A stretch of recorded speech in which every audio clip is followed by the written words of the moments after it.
It's harvest season in Western Australia. It's our busiest time. We probably pour more fuel than we do all year round. Getting fuel delivered to the farmers on time is crucial. If we don't get it right, the customers don't have the fuel. If he's late, the crops could wither in the fields. Sludge is under double the pressure.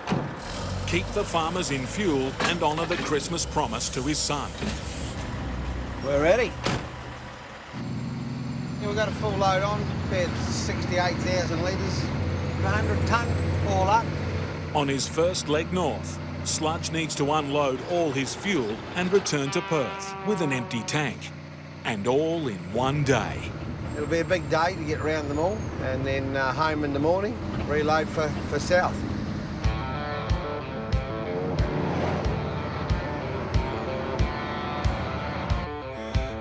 Just pulling into Roger's place. This is our first delivery for this run. Do you want to bring the header over? Grain farmer Roger Dring is hammer down, harvesting the crop, but fuel levels are critically low. How full are you? It'll take probably 200 or 300, I suppose. Yep, all right. Like most of our customers, they've all become good friends. Wait, Glenn, yep. Bill? 800 litres. 800. Beautiful. Sludge saves the day. They only had another day left and they would have been out. So if we'd have had a hold-up, they actually would have run out of fuel. And there's Christmas cheer in the air. Richard just brought me lunch out and some Christmas decorations. Ah, fuel. Along there.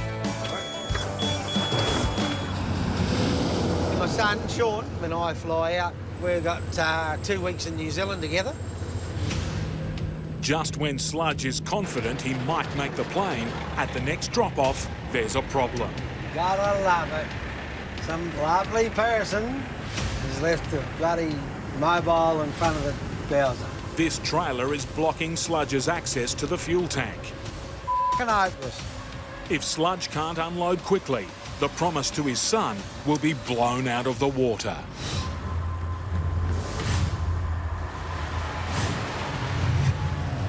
But Lady Luck is smiling on Sludge. Found a car. A farmhand returns and moves the trailer. At last, Sludge can get in, unload the fuel, Go away, Wen. and get out.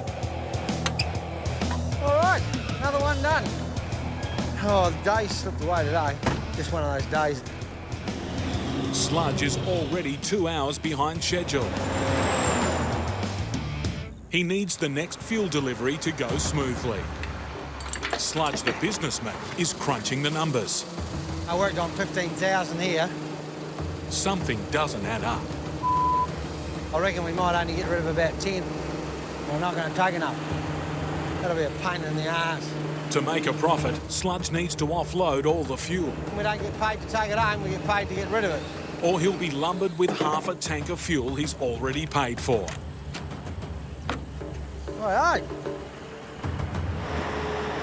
one more to go. Better luck, they'll take the rest of what I got and I won't have anything left to take back to town. 8 p.m, the final drop-off. He needs the customer to be desperate for fuel. In pitch darkness, Where is it? Sludge struggles to find the tank's fuel gauge. Is that it there? Sludge's bank balance will take a serious hit Is it? if the farmer's tank is too full. You're guilty. Looking good. We're going to get rid of her all. Just. He's dodged a bullet. Sludge leaves with an empty tank and a full wallet. We've got rid of 68,500 litres today. Good effort. That was a late one last night, so I had a bit of a sleep in this morning. Now it's time to head south. He's back on the road on an 1,100-kilometre run to Esperance. We go over and above with our maintenance to make sure we just don't have any hold-ups, because you can't afford to. With his damaged hand throbbing, Sludge has just 24 hours to make his final deliveries and get home in time to spend Christmas with his son, Sean. This is the last run for me for the year, and then we'll go and do a bit of Christmas shopping. But in the field, there are millions of dollars worth of crops that won't get harvested without Sludge's diesel. A long, steep hill is proving a challenge for his 81-ton rig. Yeah, we're doing a grand 25 kilometres an hour. She's just running a little bit hot.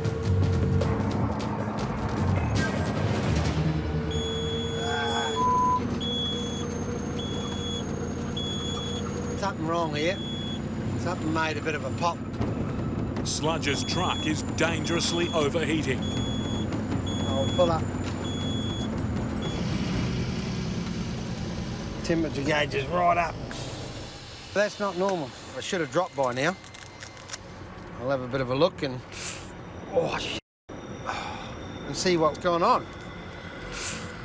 Stranded 60 kilometres from the nearest town, Sludge needs all his bush mechanic skills to get the road train moving again.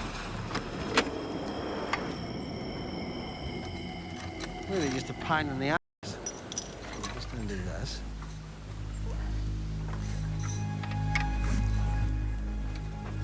Oh, look at that.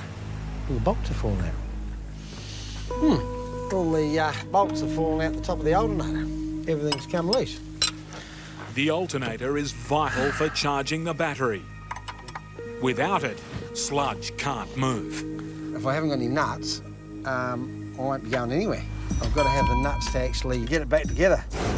With a badly damaged hand, he struggles to fix a busted alternator. We can't afford to have things like this going wrong out here. He's desperate to complete his deliveries and make it home in time for Christmas with his son. Jesus, it's hot too. Just what you want to be doing with a bung hand. Sludge's reputation is hanging by a thread. That's the bolt, still there. Thread's a bit buggered on it, so we'll have a look. I'll see if we can find another one. If he can't find the correct nut, his trip south is over. This is where the bolts are. Letting down his customers and disappointing his son. Wash it.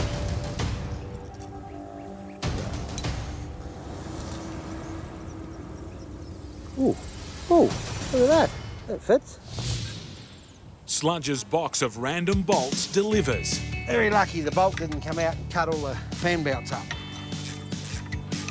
Sludge dodges disaster, but has lost valuable time. We've lost a bloody hour and a half out of that lot, so the day's bloody slipping away pretty quick now.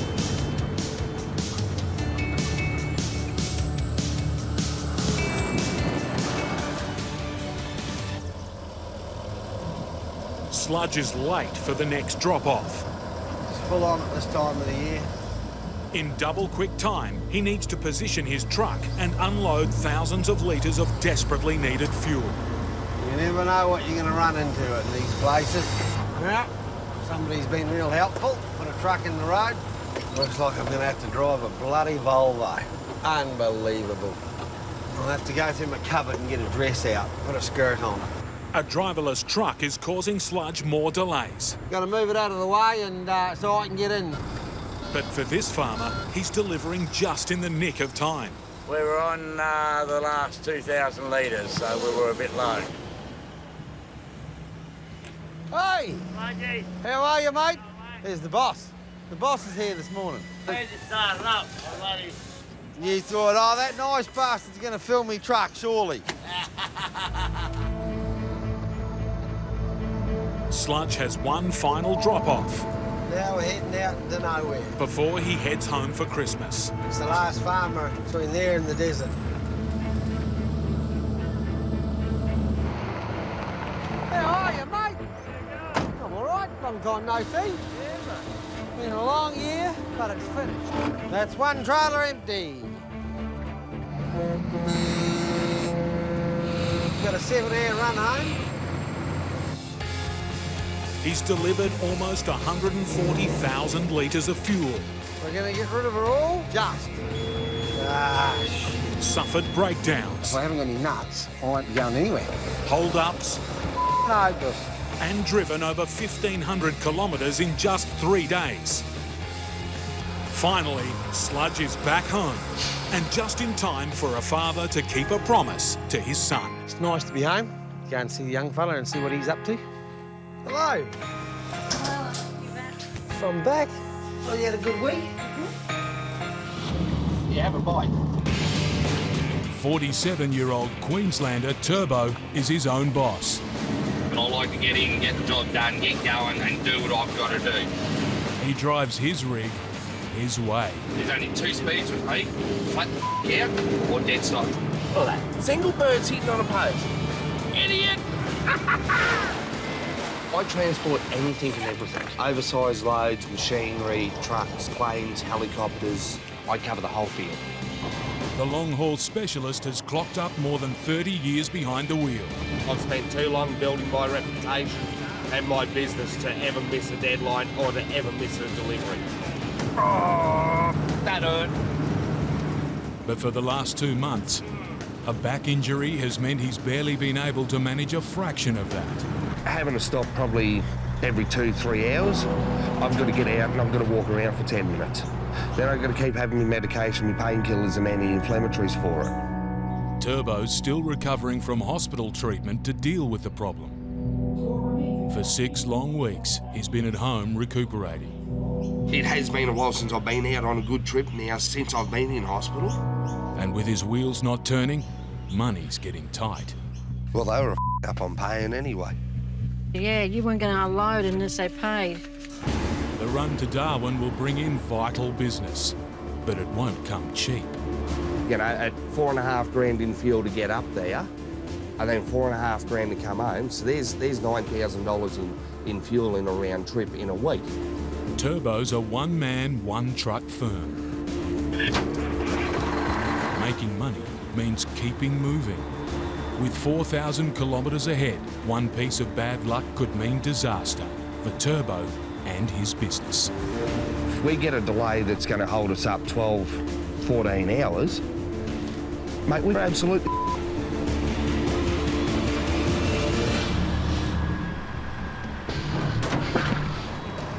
Oh, me back. That hurts. After weeks off the road, it's a vital run for his business. He's got more kilometres ahead of him in one night than he's driven in weeks, hauling 2 trailers of machinery to a client in Darwin. It's going to be a long night.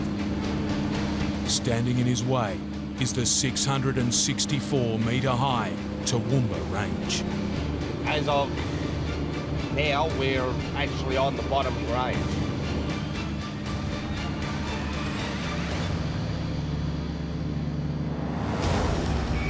Turbo's truck can pull up to 140 tonnes, but with just 34 on board, it's struggling. We should be doing a lot better than this. That's now starting to become a little bit of a concern. It's dropped oil pressure. It's actually putting temperature right up over where I want it to be. High temperature and low oil pressure could do serious damage to Turbo's engine. End up bloody damaging camshafts, can end up, God knows what damage you're going to do inside. On such a crucial job, that's damage he can't afford. I have a breakdown going up here, mate. It'll shut half the range down, mate, and just get a bloody tow truck and pull it up. And I don't want to do that. You don't want to have a breakdown going up here. We're over the halfway point now. Darwin is still more than 3,000 kilometres away. It's just picking up now. It's a worrying start to his run. But as night falls, engine trouble isn't Turbo's only problem.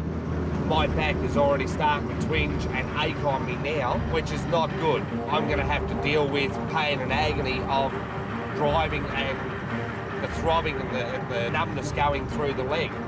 If he's to make his delivery in time, Turbo needs to push on. He's heading into one of the most remote sections of his run, a 300-kilometre stretch of near-empty Outback Highway. Turbo's alone in the dead of night. It's not a place you want to break down. But up ahead, there's a worrying sight. Let's drop something. Pull up, find out, you know, if everyone's all right or what's going on, see if you can be assistance. There's no driver around. The truck looks abandoned, 100 kilometres from the nearest town. That's not bloody good at all. Apart from what I can see, he's bloody sheared an axle. 50 tonne of bloody machine. Could have come along, found him laying on his side somewhere. Might just go for a quick wander, see if he's up there, see if there's something we can do. It's time Turbo can't spare, but out here, truckers rely on each other. You break down, you are totally isolated. You don't have a mobile phone that you can pick up and go, I need help. Nothing like a nice walk in the middle of the night down the middle of nowhere. Who knows where the driver is, eh? He's just gonna live somewhere, who knows? There's nothing more Turbo can do. He needs to get back on the road. Hope he's all right. Hope he is all right. He got somewhere, so hopefully he should have help coming out soon. All right. Well, might as well keep going myself. I have never ever missed a delivery, ever. And I'm not about to start to. He's racing to complete a job for a new client, deliver on time, and he could score regular work to help get his business back on track.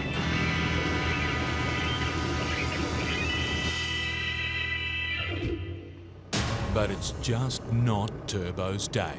Who the hell puts traffic lights in the middle of football?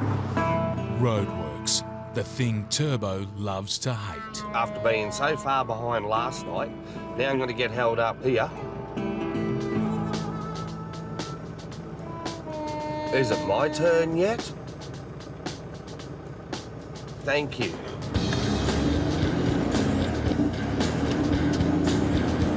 Classic work. They all stand around and just talk. Not actually working, they're just standing there talking. Honestly, I reckon they got their brains out of the cornflake box. Stop, start, stop, start. And stop. Again. Come on. This is delays that I don't want. Oh, hallelujah. 4 lots of roadworks in a matter of bloody 10 kilometres. That's usually when I get a little bit peeved off. Delay after delay. After an hour and a half of crawling between stop signs, I'm that far behind time, it's not funny now. every delay puts Turbo further behind his vital deadline. Where's the end of all this bloody roadworks? Turbo still has 3,000 kilometres to go on his vital cross-country run. He must be in Darwin in 4 days. To make it in time, he needs to pull out all the stops. But from nowhere, Something's not right. Something's not right at all. Turbo's engine trouble is back. Engine temperature's actually running up pretty high. The oil pressure's actually dropped down below 300. It's the same problem he's had before, but a whole lot worse. If it completely drops oil pressure, it's game over. Yeah, I'm bloody worried because drops oil pressure means there's no oil actually injecting to lubricate the pistons, which then will actually seize the engine. So there's about $45,000 to get a new engine done. Turbo's already under massive financial pressure. A blown engine could break his business. Have to get up here and pull up and have a look at it. That's not good.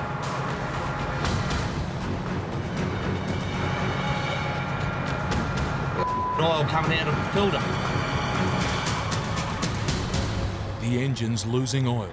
This won't be an easy fix.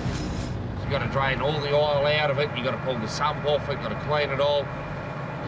And that's not a 5-minute job. Turbo can't make repairs here.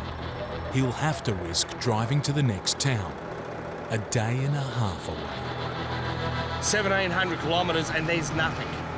There is nothing at all. If the problem gets any worse, it could cost Turbo big time. If I've got to make a phone call and get someone to come out, no profit. No profit at all.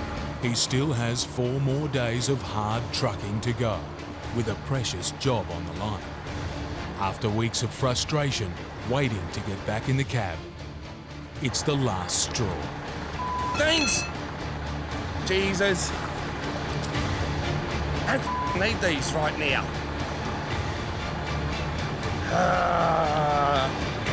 Things are sent to try me.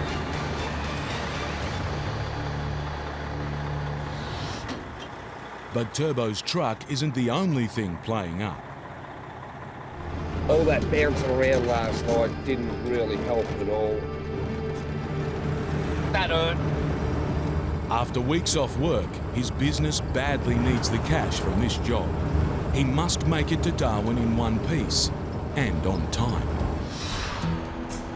2,500 kilometres from his destination, I'm bloody off balance today. I don't know why. Turbo's ready to hit the road. What he needs is a good run into Darwin.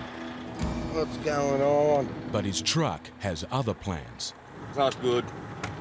We've got a little problem. She's completely blowing the bloody fuse in the circuit, so I've got to get into the fuse box. Fixing an electrical problem means yet more delays. Why has this happened to me? Just when I thought the day was going to be a good day. He's already behind schedule. Not this today. Taking his cab to pieces is the last thing Turbo needs.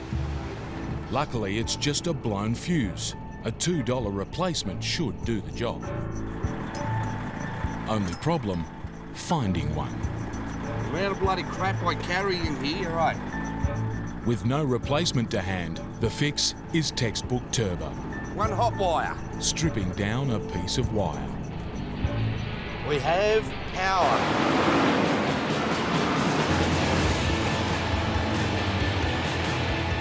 Turbo needs to make up lost time. But as darkness falls, something in his wing mirror catches his attention. Have a look in the mirror. There's sparks flying from the back of the truck. Whatever it is, it ain't good. Turbo needs to pull over as fast as possible. Where there's sparks, there could be fire.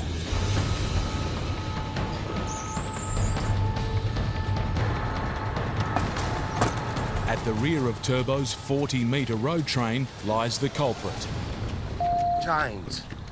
A chain that's supposed to be holding a 28-ton excavator. Completely come undone. If he hadn't caught the problem in time, the load could have become dangerously unstable. Just goes to show how rough these roads are. That train was super bloody tight, and now here it is, sending sparks everywhere. It's one of them things you don't bloody see until after it happens.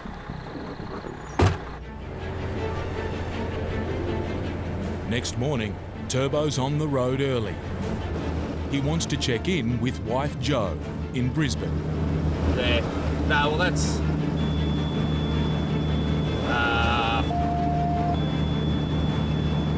I've got an overheat engine shutdown. Turbo's engine troubles are back. He's 200 kilometres from the nearest town, in the midst of the Outback. All I'm gonna bloody need. It's a dangerous place to have a problem.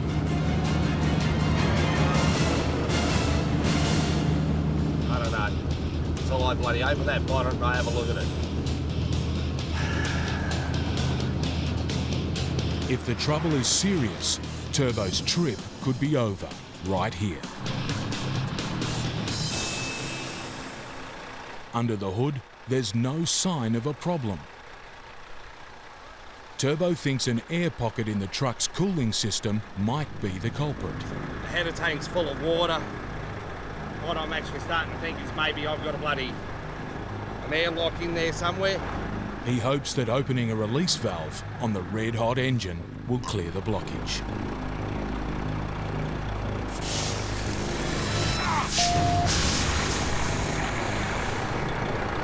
Yeah. Jesus Christ, that's hot. Oh, Scalding water has hit Turbo in the eye. You imagine getting your kettle and sticking your hand in it and just flicking it over your face. That's what it's like. Right on the corner of the actual eyeball itself. If getting burnt wasn't enough, the engine problem is still a mystery. I don't know why it overheated. I've got no water leaks. I've got plenty of coolant. I have no idea. But with every minute lost, Turbo's falling further behind time. If he's to make Darwin on schedule, he must get back on the road. One more problem, and it could be game over for his engine and his business. Turbo's pushing hard into the night. It's a dangerous time to be on the road. Watch these roos here, mate. Out here, night time is feeding time, especially for kangaroos. They are a menace. They do a lot of damage. That's why we do run big, solid bull bars. At up to 90 kilos, an adult roo can punch a serious hole in even the toughest truck. Turbo must stay focused on the road ahead. There's no knowing where or when trouble will strike. Roos. Straight under the trailer. Done some damage, I can tell you that now. I'm lucky. Broken mud flap. $30 to fix. But the roo's done more damage than just the mud flap. Rip the slack adjuster out. Can pull the brakes apart. Oh, that's how much damage these roos do, eh? Oh, that brake is not going to work now. Turbo's lost one of his brakes. Replacement parts are 400 kilometres away. All I can do is just laugh. That's all I can do. Because if I don't laugh, I'm going to cry. Turbo's concern now is if the damaged booster breaks off altogether. If that brake booster actually completely breaks off all the way and starts dragging on the ground, I'm going to have a sudden loss of air, which is then going to lock up the trailer and the truck because I've got no air to keep the brakes released. He must nurse his wounded truck into Darwin. What he doesn't need now is to slam on his brakes in a hurry. Oh, come on!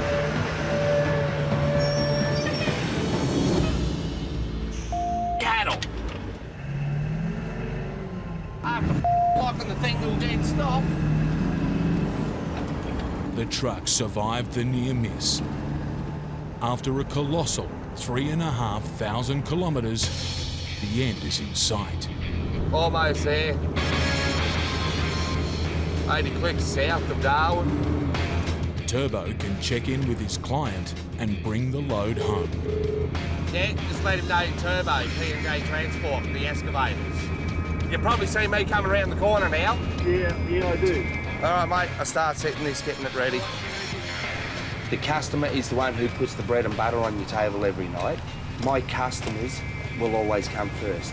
For this one-man trucking empire, I don't want to climb up there, not with my back. it's a painful step towards global domination.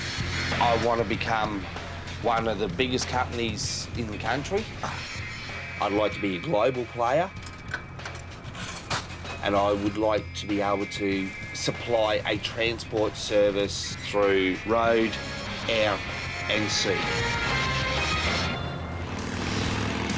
You should always have toys that go fast. It gets the adrenaline pumping.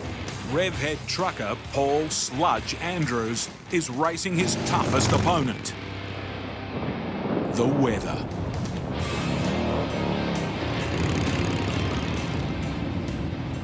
This is our third week of trying to get in there. Could be for an interesting trip, this one. Sludge has been running his fuel tanker, the Phantom, into the Western Australian outback for 20 years. Supplying vital fuel to the most isolated properties.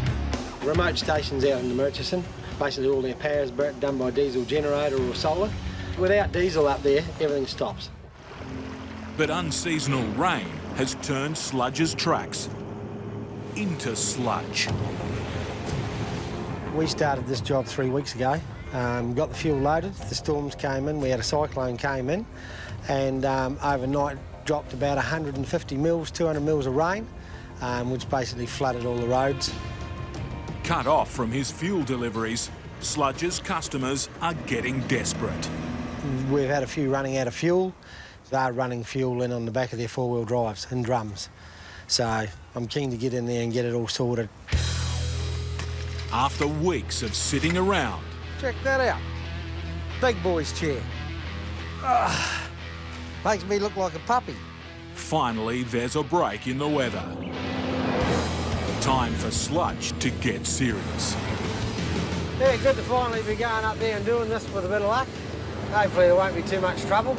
Failure is not an option. Getting through is the option. 5 cattle stations and a Shire depot desperately need his diesel. Oh, it's a little bouncy.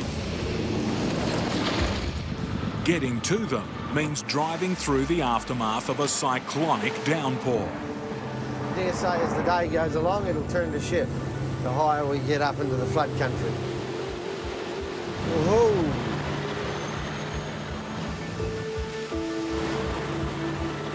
By mid-morning, Sludge has reached his first customer, Billabong Station. They want 1,000 of petrol and 4,800 of diesel. The recent rain has led to a mass hatching of flies. But a fly killer. Sludge killer. Much more welcome, Sludge and his precious payload. We're getting pretty low, yeah. Getting topped up, so it's good. Just in time. Good to see you, Paul. We're desperate to see the Phantom. I think we're 100 litres left. That's one thing about this place, you get lots of hugs, don't you?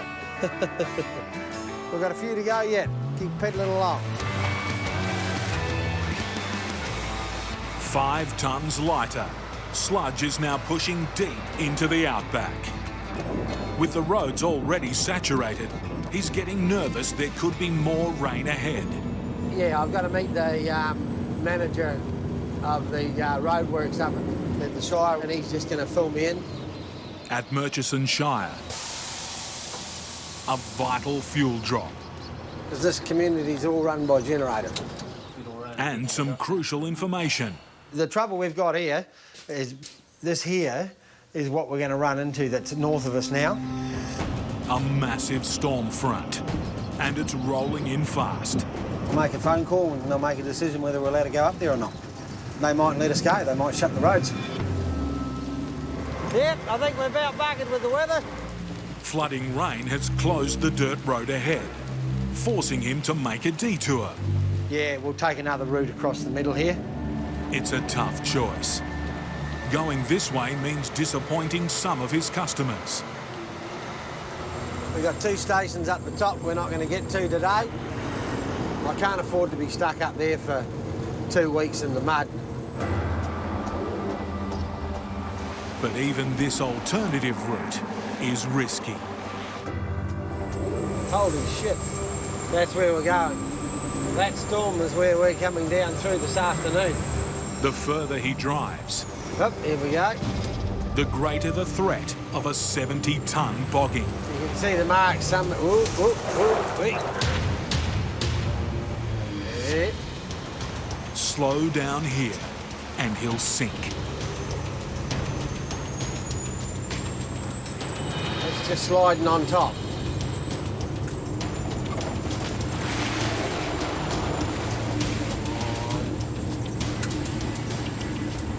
Look at the water here in front of us. It's just come down out of this shower. Sludge must keep his speed up and try and rally drive his way through. Because I don't think we're going to make this. Come on. It's Sludge Yay, yay. versus mud. I don't mind playing in the mud, but not into this.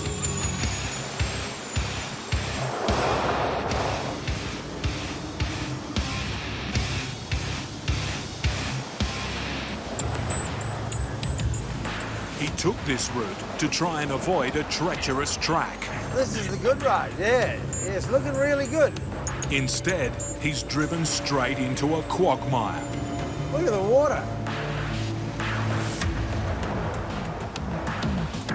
It's not really the ideal situation. Finally, his next fuel drop. And the mud isn't done with him yet. This is what you call a pain in the arse. Now everything's covered in shit. One more delivery done, but Sludge is now running short on daylight. And that's the hard bit of this job. Yep. Just got to keep pushing to get away, otherwise you end up stuck in places like this. Here we are doing 20 kilometres per hour. Not even that. It's all been washed out. Storms have monstered this track. His next customers are the people sent to fix it. A road crew. Their diesel tanks are running low. Sludge's arrival is cause for great fanfare.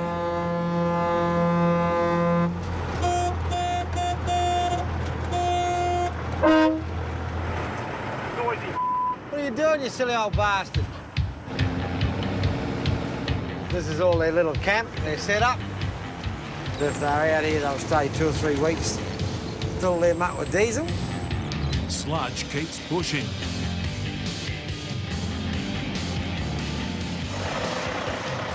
I'll just unload it.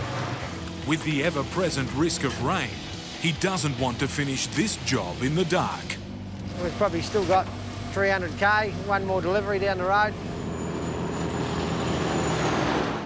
As night falls, nature threatens. Some storms floating around up here. The sky is just mad lit up.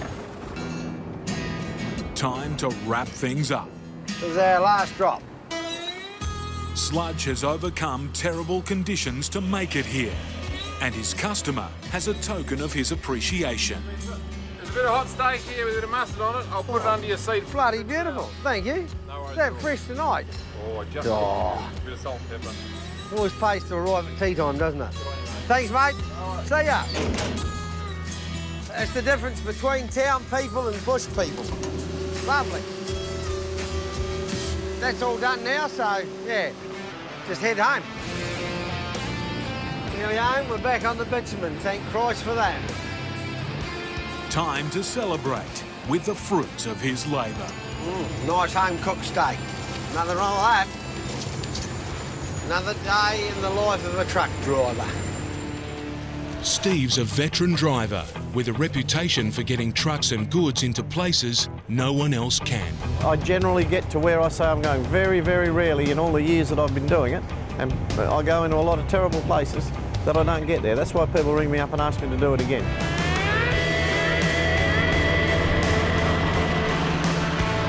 We're starting to climb now. The next serious range of hills is the King Leopold Ranges. There's a couple of good pulls up there, a couple of fairly serious jump-ups. The old Kenworth that I had, it used to have a wooden floor in it. We used to catch fire every time it went up this second one up here. Pyrometer was on 650 degrees Celsius and the floorboards were starting to catch fire. And the smoke was coming up out from behind the fridge. See, this didn't look much of a hill from back there, but it's going to have us down in the low side of the box pretty quick. The truck's got to go immediately into working extremely hard at its limits. Turbocharger's running up over, 650 degrees Celsius. Pulling a 100-ton load up a hill like this is pushing Steve's old engine to maximum capacity. Just between you and I'm not feeling too good about it. That is a terrible noise coming out of the back of that firewall. That is like not good. The water temperature's just nearly on the 100. The gearbox is going up. Not enough gear for it to do the job, so I'll go down another one. And she broke traction then, we had wheel spin, but I backed the revs right off. It's trying to stall and it's trying to spin its wheels. Come on, truck, walk with it. Geez, I was making some smart comments about jump-ups. The gauges are screaming trouble, but it's the floor of the cabin that's really getting his attention. It's burning hot. Cook an egg on the bottom of my thong right now. That's why I keep moving that foot around it. Think positive, Stevie. We might do it. Might just. He knows that if the hill wins and the truck stops, he's got a whole new battle on his hands.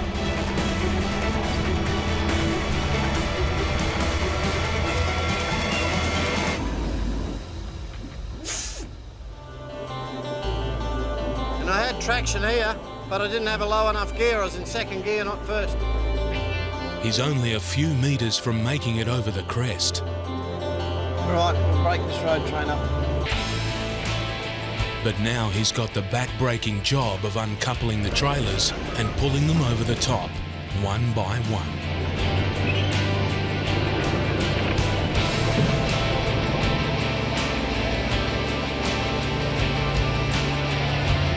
When you're here in the bush, if it's a hard way, you might as well do it the hard way.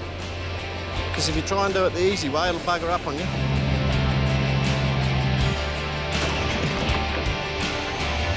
Right, should be good to go.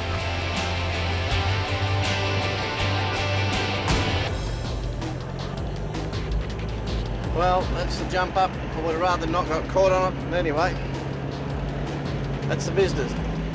That'll teach me a lesson. I'll make sure I'm rolling hard for the next one. But the road from here is a minefield of bogs, river crossings and steep climbs that have already pushed his ageing engine to the limit.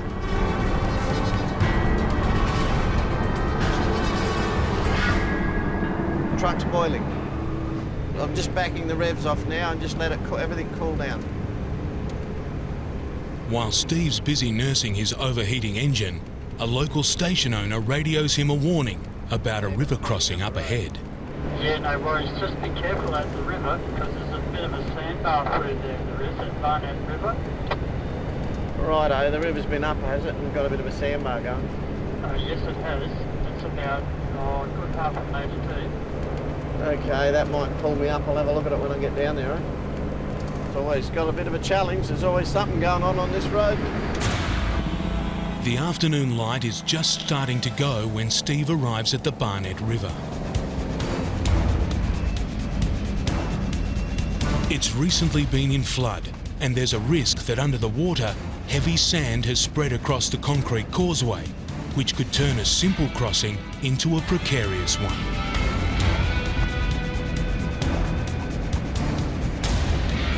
There's some sand washed up in the middle. I can see the sand there, but I'll just stick in the middle of the floodway here. Oh, up on the sand there, it's deep enough, but I should plough through and pick up some concrete at the bottom. There's a bit of depth in the water there.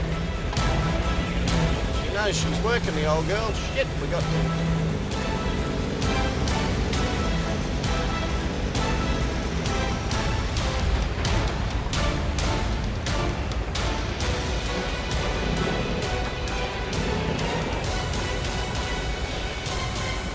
Some trailers caught in the sandbar. Bugger it.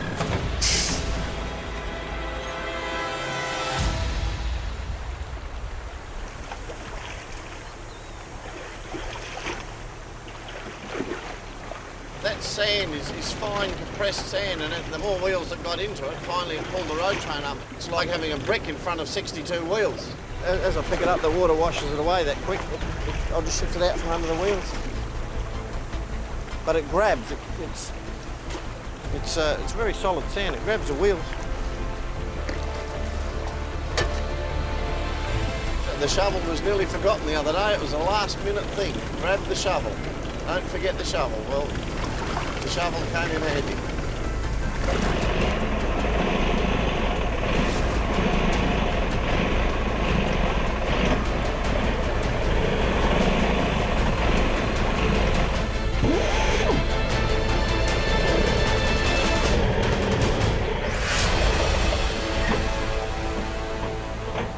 Steve can't leave the truck straddling the river overnight, in case there's a flash flood.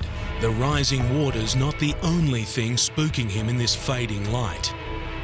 There was something swirling around. I think there was a barramundi. First I thought it was a croc, but I think it was a barra. There's time for one last try. If this fails, he's in serious trouble.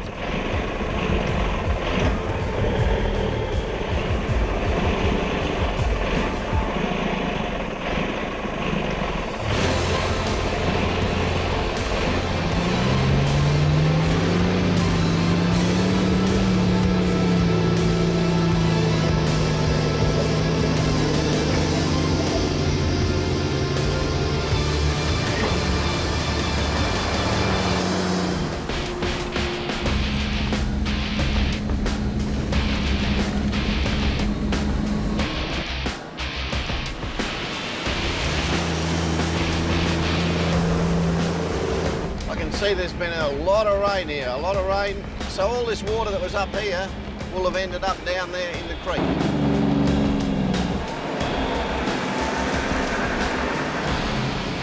If it was all good still, I was just going to keep on pedalling because I can see a bit of cloud around and I want to get through that bit of black soil today if I can. Over. The clouds Steve saw a few kilometres back have now built up into a storm cell. Steve's truck is 50 metres long and weighs over 100 tonnes. Without a good grip on the road, it's madness to continue. I just started to slip sideways. I can see the tracks where a Toyota's already come up here and slipped sideways. So I've just pulled it up. I'm not bogged. I'm not leaving any marks on the road. So now's the time to stop. I'm on the edge of a thunderstorm. With a bit of luck, it'll all be gone in an hour. This is what happens. We're here. We can only do what we can do at this point.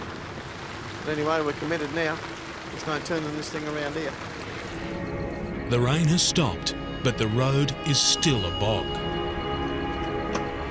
He wants to press on, but trying to drive himself out of this mess could make things worse. I'm just sliding down the hill. What I was worried about's happening. I'm sliding off down into the gully, into that really wet, slippery stuff. The settlement he's supplying is so close that reinforcements arrive. It's a long shot, but maybe these four-wheel drives can pull him free. What I'd like to do is put you in front of me, up on the grass, you know, one set of wheels on the grass sort of thing, and just run a light chain, not a heavy chain. And I thought if you had two wheels on the grass, I've got a good chance of just pulling that one out.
I should have stayed where I was.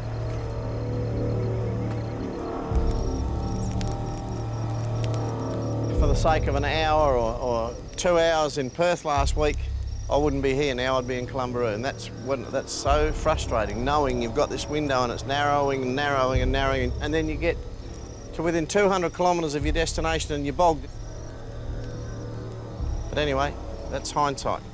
Now his only hope is that the mud has dried just enough to give him some traction.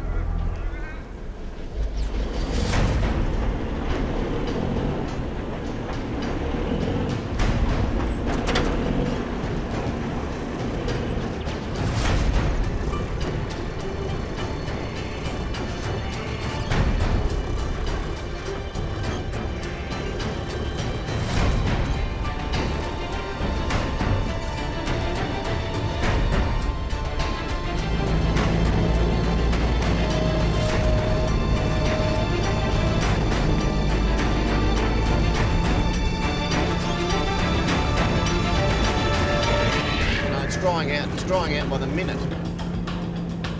What was mud this morning when I got up out of bed was hurting my feet by 7:30.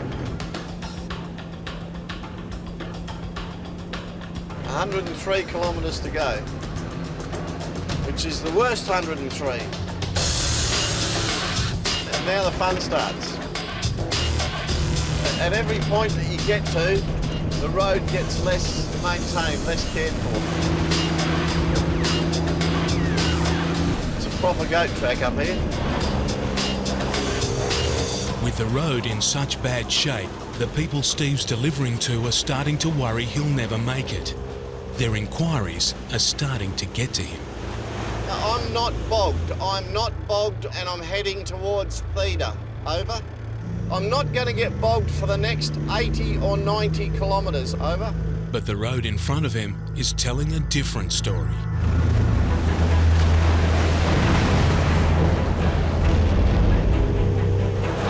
It's starting to get a bit serious now. Finally, the mud gets so deep, he just can't continue.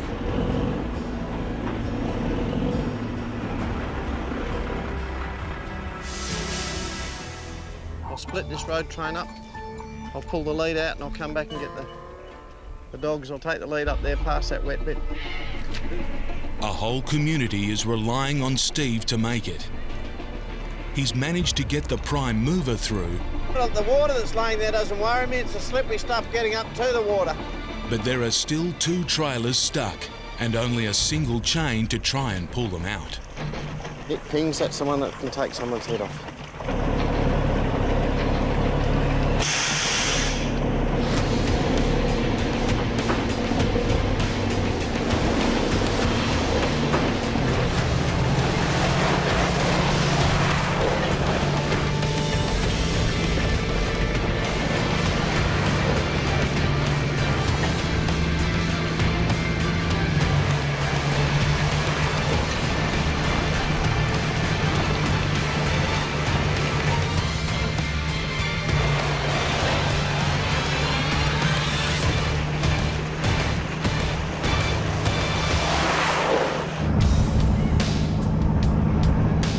While Steve is finally moving again, his old engine is struggling. Make a few noises in the clutch. And the road ahead isn't getting any better.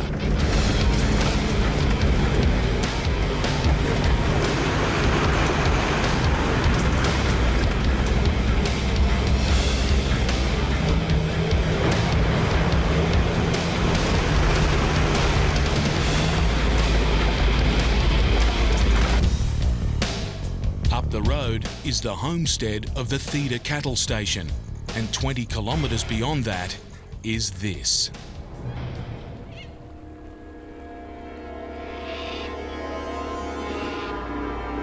A notorious black soil bog hole, twice as long and 10 times as difficult as the one he's just beaten.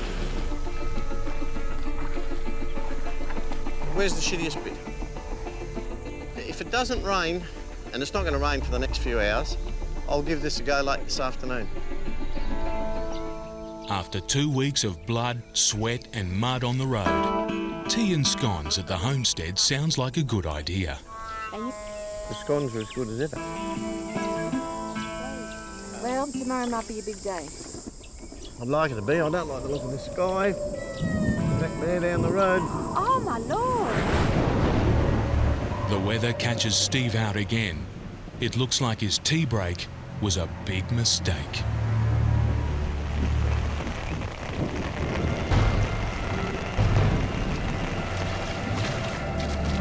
I came out here a little bit earlier, a couple of hours ago. It was hot. This was dried out considerably. There was just a little bit of water on the right-hand side. I went back to the station and had a cup of tea and scones, and I should have stayed here and done the grading, because my window is only early in the morning. I can get a window in the morning of a couple of hours. I'll have to grade that then let it dry out to the next day to attempt to get across there. So what my cup of tea and scones cost me is a day. It's soul-destroying, mate. It's soul-destroying. I've had lengthy discussions with everyone involved. I'm prepared to sit here for a week. We'll give it 1 week from today. No rain tomorrow. Monday, no rain. I'd have a go at it. I'm still got a feeling that we may get a window of opportunity in sometime within the next week. Over. The situation is so dire, graders have been sent from the community Steve's supposed to be supplying. But he's got trouble getting traction there himself.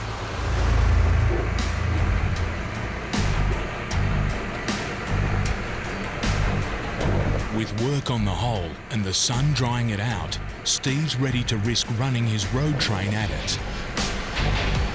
In a few minutes, another couple of little tidy-ups, I'd be able to get my prime mover at least to that big clump of dirt there. At least to that point there. It's amazing how optimistic it makes you when it doesn't rain on it for the day.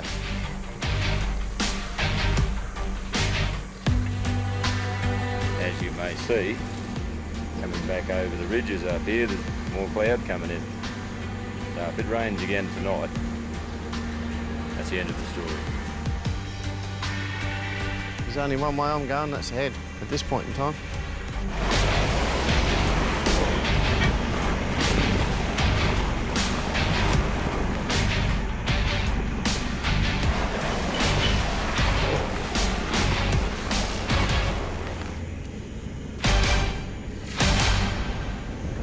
If Steve doesn't beat the bog hole, he's stranded. Out here, there's no way he can turn his road train around. We've been waiting here at Theta for a week. We've had the last 4 days without rain. It doesn't look like it's going to rain for a couple of hours or so. We have this one small window that we can get across these 2 bog holes here and to the Carson River today. Once I turn north, I'm committed. I've got to get into Columbaroo, and if it rains behind me, my only way out of Columbaroo is barge the thing. Steve's decision is crucial. Left to take on the bog hole, right to try a much longer way. So we're going to give it a go. Going to turn left. The minute I turn this corner here, I'm committed. And I'd dearly like to turn right, but we're going to turn left.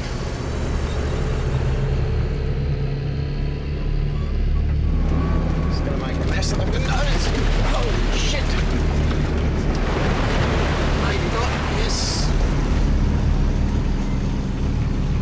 The clouds have gone away a little bit. I'd like to think that, you know, I've got 3 or 4 hours to play with these bog holes.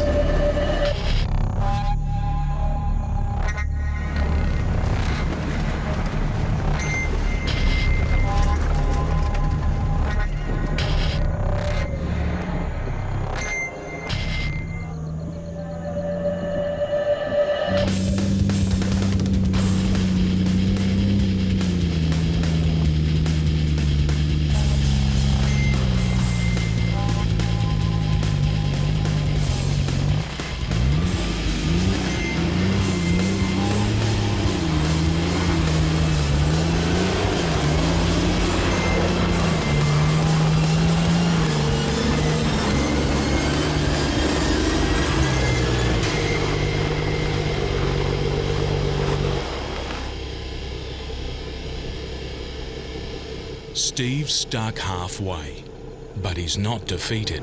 I'm feeling good. I got to where we said.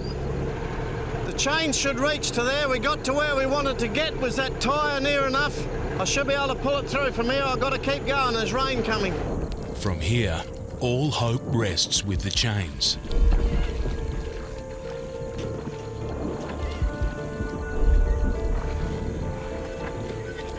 Hold it there, fellas.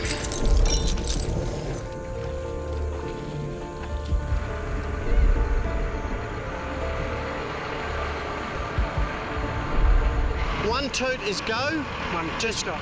And 2 stop. Now, it might look like nothing's happening. Just keep them going. Until you hear that double horn, then shut them down. Please.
All along the way, but you know, I haven't got them now. Steve's been on the road for 2 weeks. Now he's within hiking distance of his destination. That's the confidence booster. If it's not Columbaroo tonight, it'll be the other side of the Castle River. The river is the final obstacle of his epic 3,000-kilometre journey. It's flooded but passable. If Steve can cross it, he's home. But first, he has to make it to the riverbank. I don't know what I've got here this time. Like a flash.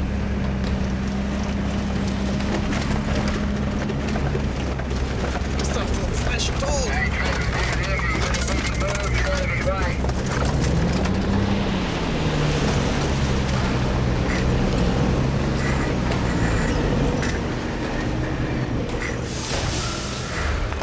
Need a grader with a stiff bar back here, fellas, quick.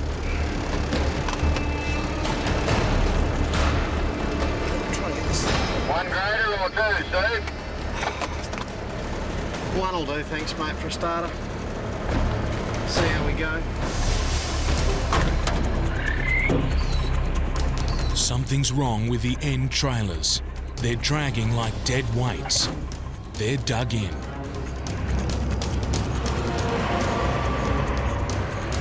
The graders are Steve's only chance.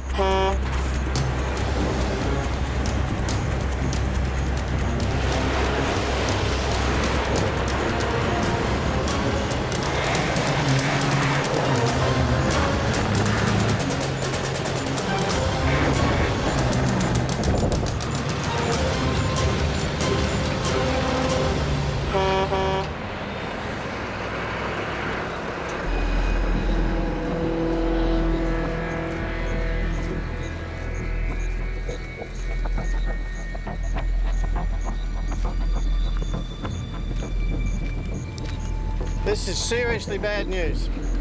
The road has caved in, completely burying the trailer's axles and wheels. Steve was almost in sight of Columbaroo. Now he's in more trouble than ever. This is the worst I've ever been, and I did not expect to lose sight of this here in this road. Now we're held up another day here. The blokes that went before me on graders and in four-wheel drives, no one picked it. There was just a bit of road there that was soft underneath. Graders will try to pull him out. If this last attempt fails and more rain falls, Steve's trailers could be stuck here for the entire wet season.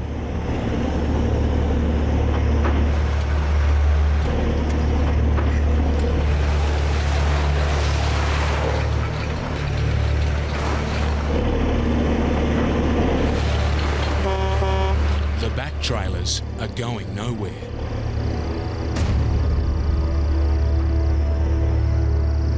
It's a day's work here. Well, let's get these off. Steve has no choice but to cut his losses and try to get the front trailers through. Righto, Greg, I'll rock him. Just keep that lock on the other side open while I'm rocking him, all right? You ready?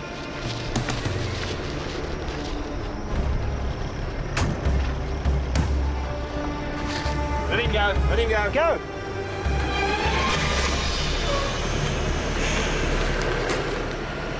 Let's get going.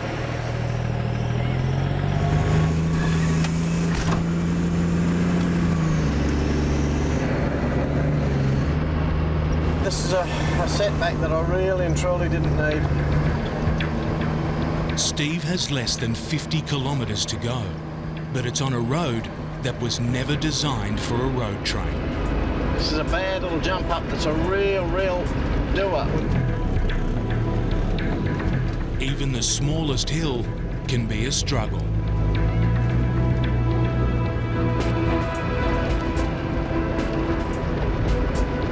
It's one of those trips, you just got to bow your head, it'll be over, you know? You just got to keep on attacking it. Finishes, the next trip's a good one. This is a bad trip.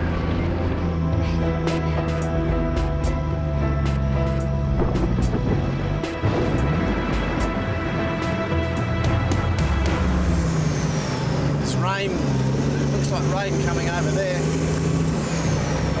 Doesn't look much.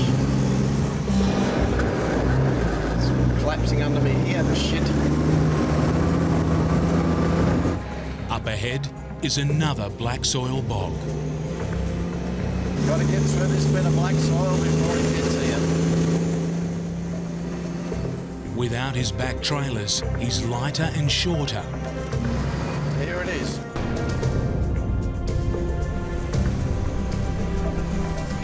But no truck was built for this.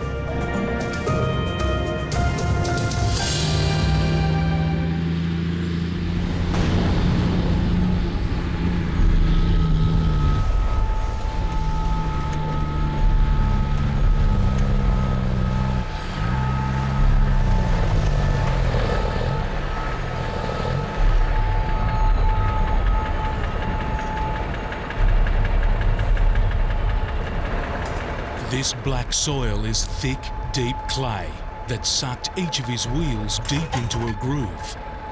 Once again, the graders from the community come to his rescue.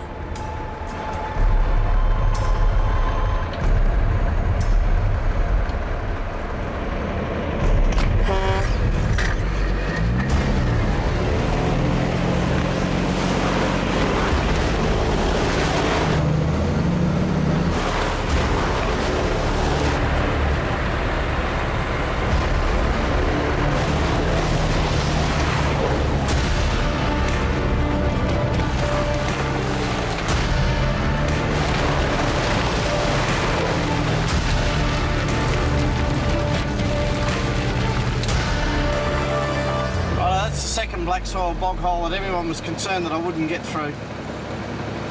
I got through that all right, but the drama is I've got 2 trailers sunk out of sight back there. I've got to get this one in, get it unloaded, get back there. To do that tomorrow morning, I need the rain to hold off. But his water worries aren't over. A massive storm's come out of nowhere.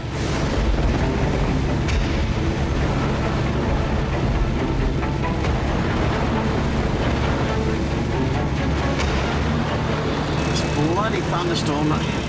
There's no way that this shit was on the weather map this morning.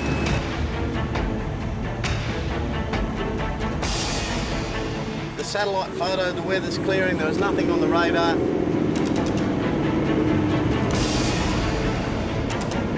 If you're going to be out and about in this part of the country this time of the year, you're going to end up driving through a thunderstorm, whether you're on the bitumen or on the dirt here. It's just that out here on the dirt, everything's covered in mud, your feet, your hands and all the rest of it. It's no fun. Well, what about that black soil stretch on the last creek, just before we go in? Well, I don't know. How deep was it? Well, the whole centre of the road, no one's been using it. You know where it walks out going down into that creek where the swimming pool is on the right? It's pretty bloody slippery. I'm trying to get in there before it gets too wet. See, it's dry. It hasn't rained here. It's dry under there. There's a bypass round the back road. No, I won't. Just get, yeah, I've got to get in there, you know? Yeah, right.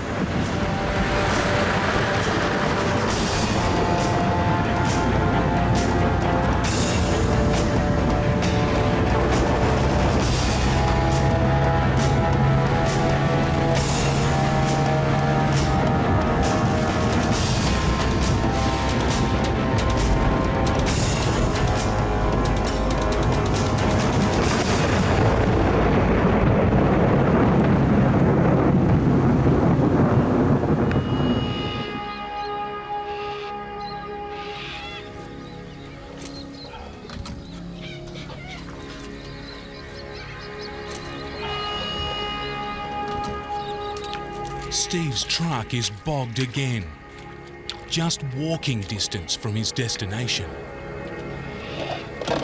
I've got 2 trailers back there. Well and truly sunk. We unhooked 2 and left them there to get the food and stuff in. It's a setback. If it really and truly rains and the wet season sets in, they'll stay there for the wet season, and that's a nightmare. The worst bog I've ever heard of was a bloke called Noah, and he was 40 days. It just, time goes. You just got to relax and just do it steadily. By now, he's used to waiting, but not everyone understands what Steve's going through. There are people involved who would have no idea If you said it's hard, they think hard's going to the cricket on Sunday and the sun's on them. Right now I'm going to go into town and have a cup of coffee and take the day as it comes from there.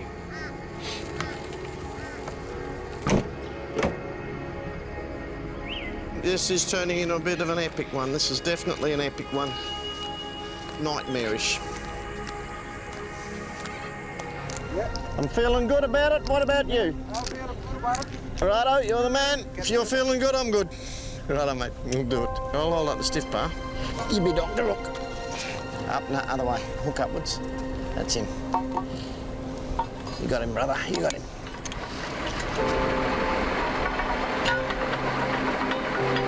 Forward. Yeah. I think you can take up the slack. Let's give it a go.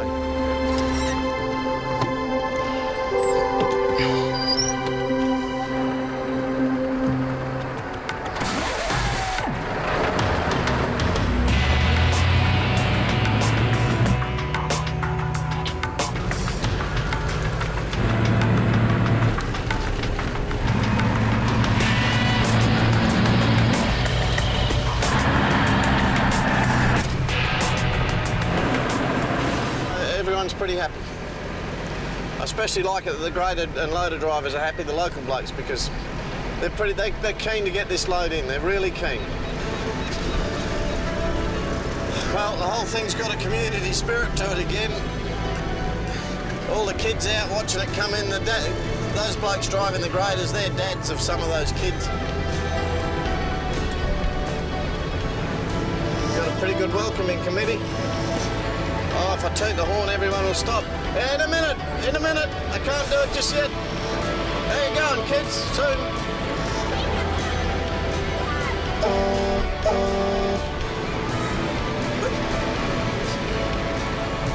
The kid's got a toot, but Scotty stopped us. So ready? 1, 2, 3. One more. Look out, Devil Dog coming. Devil Dog. I'll drive into town by myself and go for glory.